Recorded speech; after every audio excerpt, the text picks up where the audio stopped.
Okay, so good morning mga karabit. So welcome to Bulagsong Farm Rabbitry. And for today's episode, ituturo ko sa inyo ay kung paano or anong dapat gawin sa alaga natin sa rabbit na overdue. Okay? So etong subject natin ngayon for today, ito ay especially na undergoing diet or food diet na kung saan normally yun ang maaring dahilan or kung bakit daw overdue yung rabbit, no? So may feeding guide kasi yung rabbit or yung other animals na kung saan pagbuntis sila at malapit na sila sa kanilang due date, iniiba na po yung feeding guide nila, no? So ito hindi natin sinunod para mag-overdue siya. Okay, so naka-design talaga tong rabbit na to ngayon for overdue at para sa video na to. So ang gamot na ginagamit po natin ay Oxytocin Petoxal. Ito po, yan. Yan. Anong ginagamit natin gamot? Itong Oxytocin Petoxal ay nakakatulong to para humilab yung tiyan niya, matulungan siyang sa panganganak at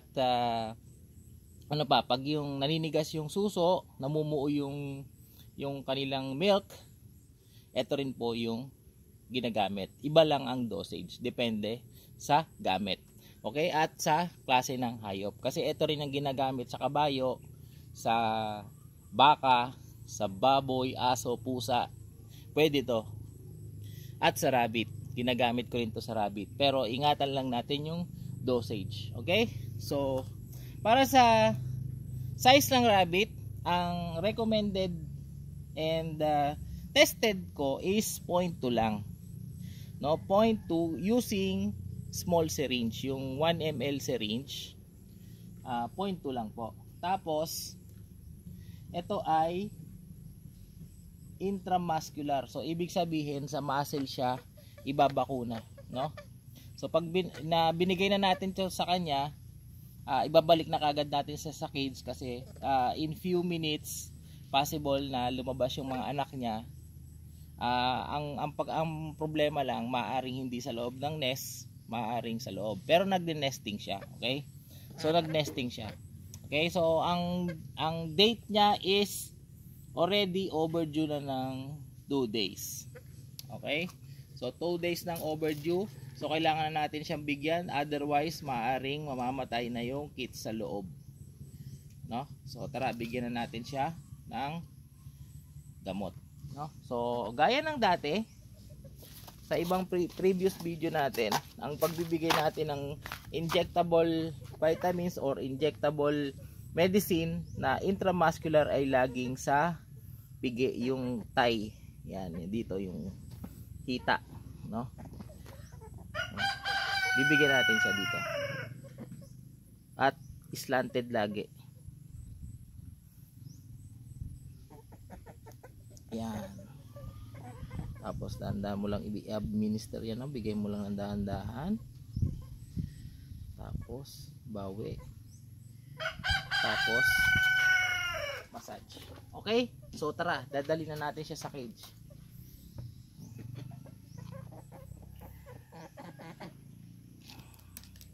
Okay, so dito na siya sa cage niya. Nakalipas pa lang ng 1 minute, siguro mga 1 minuto pa lang, no? 1 minute pa lang ang nakakalipas simula nang bakunahan natin siya. Yan, makikita nyo parang mayroon ng kaganapan doon.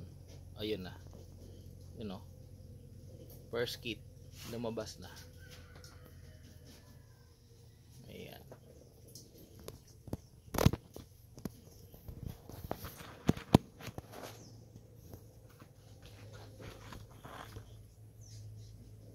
Okay, so lumabas na yung una niyang anak.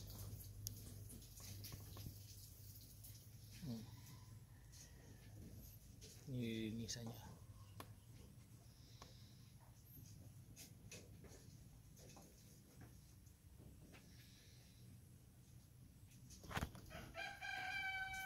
Okay, kasunod ka agad ata yung pangalawa.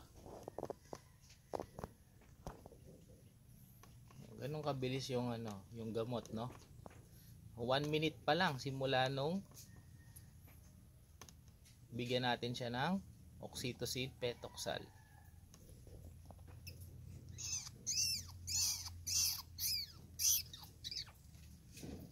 No?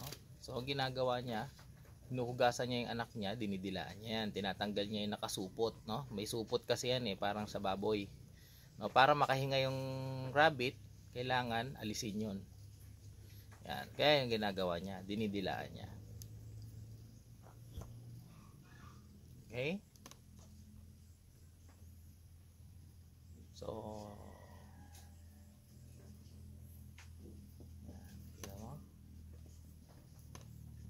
kasi hindi natin sinusunod yung feeding diet niya, feeding guide para sa mga anak na rabbit. So overdue siya ngayon, at take note, malalaki yan sigurado.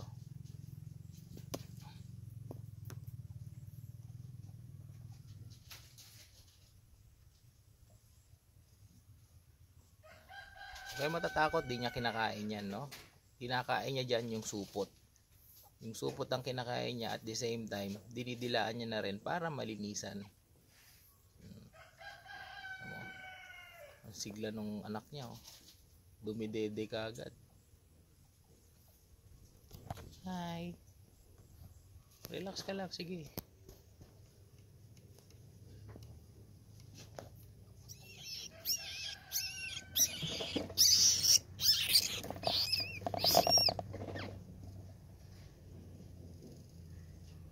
Dila-dilaan pa niya, no? So ang gagawin natin, yung nest box niya may laman yan, yan, no? Mga damo-damo, pero lalagyan natin ng konting balahibo galing dun sa isa pa nating nanganak. Yan, para matuyo, hindi ginawin yung kits niya. So ang gagawin natin, kukunin na natin siya, lalagyan na natin doon.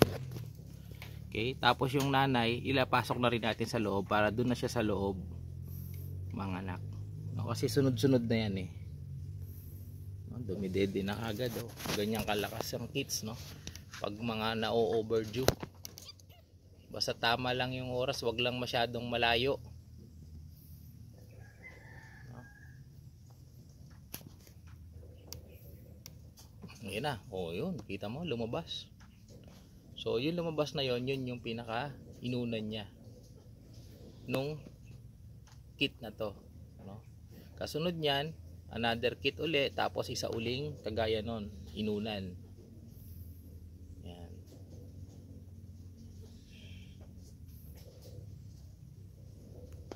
Kunin na natin siya kasi gaginawin siya dyan sa labas.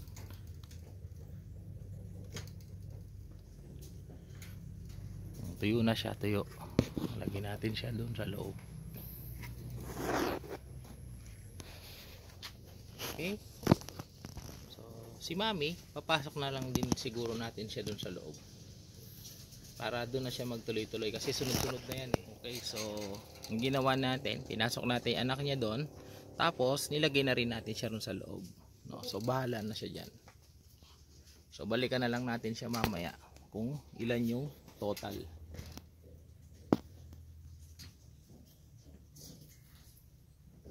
Okay, so that's all. I hope na may natutunan kayo for today kung anong dapat nyong gawin. Make sure lang talaga na totoong buntis, kasi pag walang lumabas, ibig sabihin hindi buntis. Okay, so that's all. Bye.